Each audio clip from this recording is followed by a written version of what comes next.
তোমার ছাগলগুলা কেমন খাইতেছে? আলহামদুলিল্লাহ ভালোই খেতেছে। কাইটা দিলাম, দেখো কি মানান করে খাইতেছে।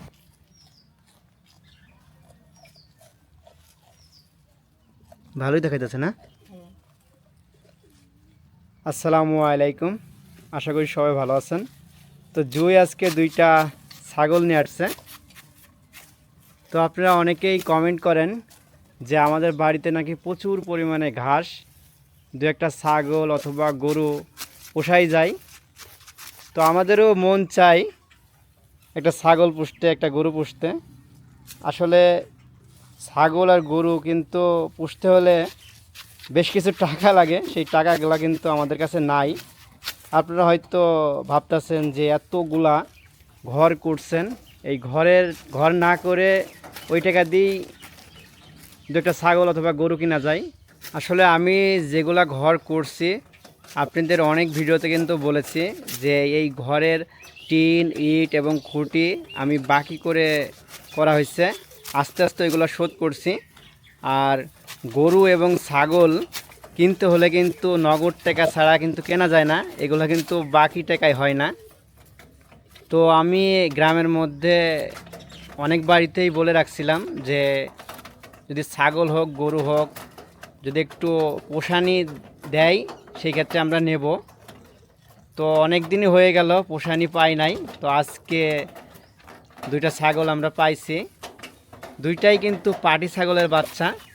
এই যে দেখেন, এই ছাগলটা কিন্তু খুবই ছোট আর এইটা একটু বড় আছে। তো এই ছাগলের যদি দুইটা করে বাচ্চা হয় সেই ক্ষেত্রে কিন্তু একটা ছাগল আমাদের থাকবে না, আর একটা প্রথম দুইটা বা তিনটা হোক সবই আমার। দ্বিতীয়বার যদি হয় তাহলে অর্ধেক আমার, অর্ধেক না।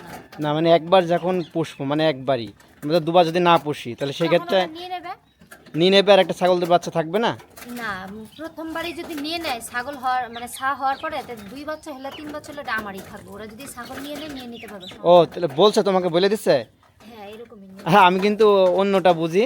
আর আমি যদি ধাড়ি নিয়ে আসতাম মানে বড় ছাগল নিয়ে আসতাম, হ্যাঁ, যেমন একবার হয়ে গেছে তারপর দিতেছে আমারে, তাইলে প্রথমবার যে কয়টা হতো দুইজনের অধাহদি হইতো।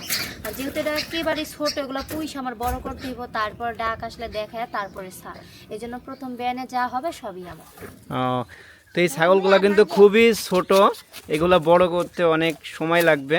এই ছাগলটা কিন্তু বেশ বড়ই আছে, এটা বোধহয় 2-3 মাস হলেই ডাক চলে আসার সম্ভাবনা থাকবে, তাই না? হ্যাঁ। তো জুয়ের একটা কাজ বেড়ে গেল, সেটা হচ্ছে ছাগল খাওয়ানো। সমস্যা নেই, বাড়িতে তো বসে হ্যাঁ, তুমিও কিন্তু খাওয়াবা, আজকে থেকে তোমার ডিউটি। লেখাপড়ার পাশাপাশি এই ছাগল দুটা সুন্দর করে খাওয়াতে হবে। তুমি কি খাচ্ছ আম্মু? ভুট্টা? আল্লাহ, এটা খেলে খাও না, খাও না। এখন কাঁচা সবজি খায়, খুব ফুলকপি খায় না, ভুট্টা খায় না, লাউ, মিষ্টি কুমড়া সব কাঁচা খায়। তাই এই যে আমার ভুট্টা ক্ষেতের ভিতর থেকে চিকন চিকন ভুট্টাগুলা কেটে আনছি সকালবেলা। তো এগুলো এমনি মানুষে কেটে নিয়ে যেতে আমাদের ছাগলে খায়, এইভাবে কেটে দেওয়া হচ্ছে। তো অনেক আছে এই চিকন চিকনগুলো, আর চিকন চিকনগুলো কিন্তু বেশি একটা ভুট্টা মোটাও হয় না, এই গাছগুলা চিকন হয়েই থাকে, বেশি একটা বাড়েও না। তো এইগুলা কেটে দিতে হয়, আমি আর কাটি নাই। তো এখন এই দিন আজিব একটা ছোটো ভুট্টা নিয়ে আনছে। তো কেমন হয়েছে আমাদের দুইটা ছাগল অবশ্যই কমেন্ট করে জানাবেন। একটা কালো ছাগল আর একটা চকরা বকরা। তার মধ্যে কালো। বাবু? ও, নাজিফার বাবু। বাবুরে খাওয়াইছো ঠিক মতো? এই তোমার বাবু মোটা হয় নাই, চিকন হয়ে যাচ্ছে, শুটকি হয়ে যাচ্ছে তোমার মতো। হ্যাঁ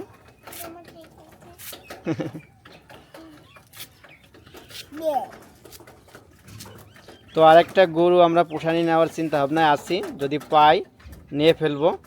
যেহেতু দুটা ছাগল হয়ে গেছে, এই দুটা থেকেই অনেকগুলা হওয়ার চিন্তা ভাবনা থাকবে আমাদের। কি আল্লাহ যদি দেয় হবে ইনশাল্লাহ।